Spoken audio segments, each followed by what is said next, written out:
اور یہ حضور اکرم صلی اللہ علیہ وسلم سے تقریباً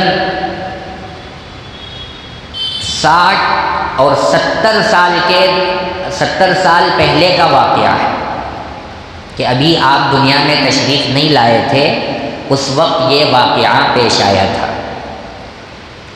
روایتوں میں واقعہ لکھا ہے کہ ایک بادشاہ تھا یمن میں رہنے والا، اور اس بادشاہ کے پاس ایک جادوگر رہتا تھا۔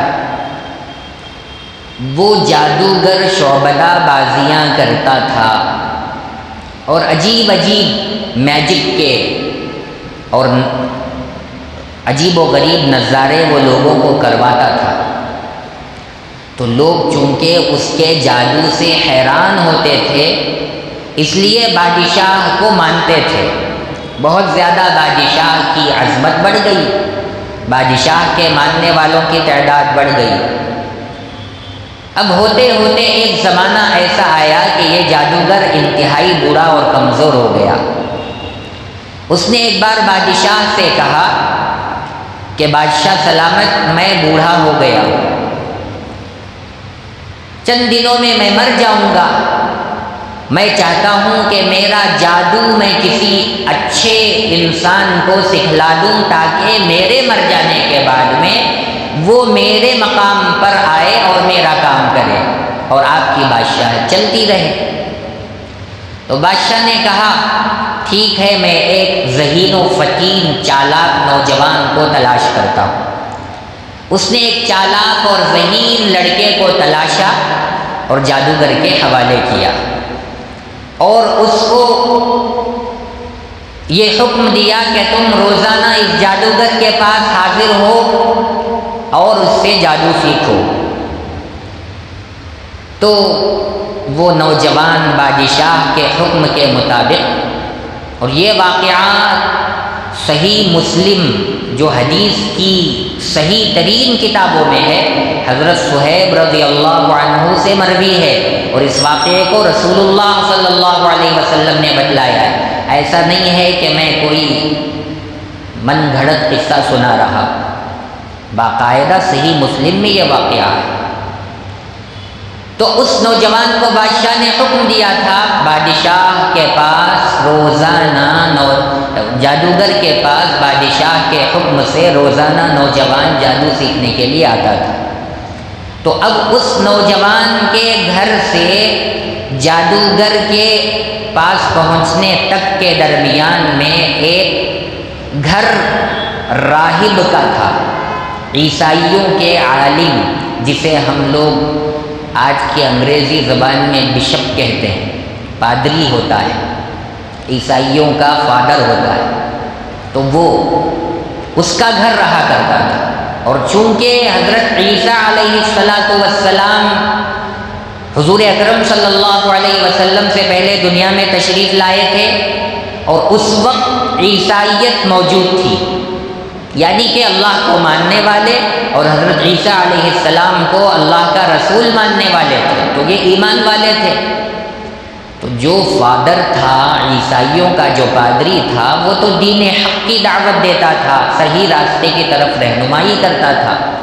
چنانچہ جب بادشاہ کے پاس جانے کے لیے، جادوگر کے پاس جانے کے لیے وہ نوجوان اپنے گھر سے نکلتا، تو راستے میں اس راہب کے گھر کے پاس سے گزرتے ہوئے اس کے پاس جاتا، اور راہب چونکہ عیسائی دین کا عالم تھا، وہ اسے نصیحت کرتا، دین کی باتیں بتلاتا، اللہ کے راستے کی طرف رہنمائی کرتا۔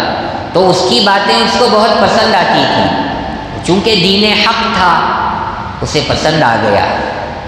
تو وہ روزانہ جادوگر کے پاس جاتے ہوئے درمیان میں اس راہب کے پاس، عیسائی عالم کے پاس ٹھہرتا، اس سے نصیحت حاصل کرتا، پھر اس کے بعد بادشاہ کے پاس جاتا، وہاں جادوگر سے جادو سیکھتا، پھر واپس آتے ہوئے راستے میں پھر اس راہب کے پاس، عیسائی عالم کے پاس رکتا، اس سے نصیحت حاصل کرتا، پھر گھر جاتا تھا۔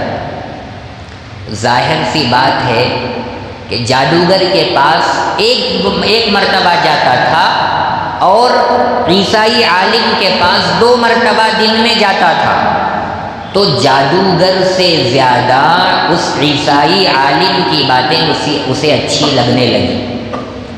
لیکن جادو بھی ایسا ہوتا ہے کہ آدمی اس سے حیران ہو جاتا ہے، عجیب و غریب چیز ہوتی ہے، دیکھنے کے بعد آدمی تعجب میں پڑ جاتا ہے کہ یہ تو ہم سے نہیں ہو سکتا، اس سے ہو رہا ہے۔ تو اب یہ نوجوان لڑکا کنفیوز ہو گیا، اس کا دماغ خراب ہو گیا۔ وہ سوچنے لگا کہ یہ عیسائی عالم صحیح ہے یا وہ جادوگر صحیح ہے، مجھے سمجھ میں نہیں آ رہا ہے۔ اسی درمیان میں ایک مرتبہ وہ راستے سے گزر رہا تھا، دیکھا کہ بہت سارے لوگ کھڑے ہوئے۔ لوگوں سے پوچھا کیوں کھڑے ہوئے ہو؟ انہوں نے بتلایا کہ دیکھو سامنے بہت بڑا اژدہا ہے جو ہم کو نگل لے گا، ہم اس کے خوف سے آگے نہیں بڑھ رہے ہیں۔ اب چونکہ یہ نوجوان اللہ پر ایمان رکھتا تھا اور دین حق پر قائم تھا، اس نے ایک پتھر ہاتھ میں لیا، اور اژدہے بہت بڑے بڑے ہوتے ہیں جو انسانوں کو ایک ہی موقع پر نگل لیتے ہیں۔ ظاہر سی بات ہے بڑے اژدہے کو چھوٹے پتھر سے مارا نہیں جا سکتا، لیکن اس نوجوان نے اپنے ایمان کی پختگی کے ساتھ، اللہ کے کامل بھروسے کے ساتھ پتھر لیا، اور اس نے یہ نیت کی، اللہ سے یہ دعا کی کہ اے اللہ اگر یہ عیسائی عالم راہب صحیح ہے اور حق پر ہے تو اس پتھر سے میں اس جانور کو، اس اژدہے کو ماروں گا تو یہ مر جائے، اور اگر وہ جادوگر صحیح ہے تو میرے اس پتھر کے مارنے سے وہ اژدہا نہ مرے، اس لیے کہ جادو اپنا کام کرتا ہے، جو کام ہونے کے ہیں وہ بھی نہیں ہوتے، عجیب و غریب کاریگری ہوتی ہے جادو میں۔ تو اس نوجوان نے اللہ سے دعا کی کہ اگر عیسائی عالم حق پر ہے تو میرے اس پتھر سے یہ اژدہا مر جائے، اور اگر جادوگر حق پر ہے تو میرے اس پتھر سے اژدہا نہ مرے۔ چنانچہ یہ دعا کر کے اس نے پتھر کو پھینک کر اس اژدہے کو مارا تو وہ اژدہا مر گیا۔ سارے لوگ راستے سے گزر گئے۔ اب اس کو یقین ہو گیا کہ جادوگر ناحق پر ہے اور عیسائی عالم یہ حق پر ہے، اس کا دین صحیح ہے۔ اس نے جا کر راہب سے، عیسائی عالم سے پورا واقعہ بیان کر دیا۔ اس نے کہا کہ اللہ نے تم کو بہت بڑا مقام عطا فرمایا، تمہاری نیکیاں اللہ کے یہاں قبول ہو گئیں، اب تم مجھ سے زیادہ مرتبے پر پہنچ گئے، لیکن یاد رکھنا اللہ نے تمہاری مدد کی ہے، اب تمہاری آزمائش ہوگی، تم مصیبت میں مبتلا کیے جاؤ گے، لہذا صبر کرنا اور ہرگز میرے بارے میں کسی کو نہ بتانا۔ اور یہ بات مسلم ہے، خدا خواہی بلا خواہی، جو آدمی اللہ کو چاہتا ہے وہ مصیبتوں کو چاہتا ہے، اس کے پاس مصیبتوں پر مصیبتیں آتی ہیں، پریشانیوں پر پریشانیوں کا اسے سامنا کرنا پڑتا ہے۔ جو آدمی ایمان لا کر اپنے دین پر ثابت قدم ہو جائے، جم جائے، جڑ جائے، پیچھے ایک قدم بھی نہ ہٹائے، اسے ایمان والا سچا پکا مومن کہتے ہیں۔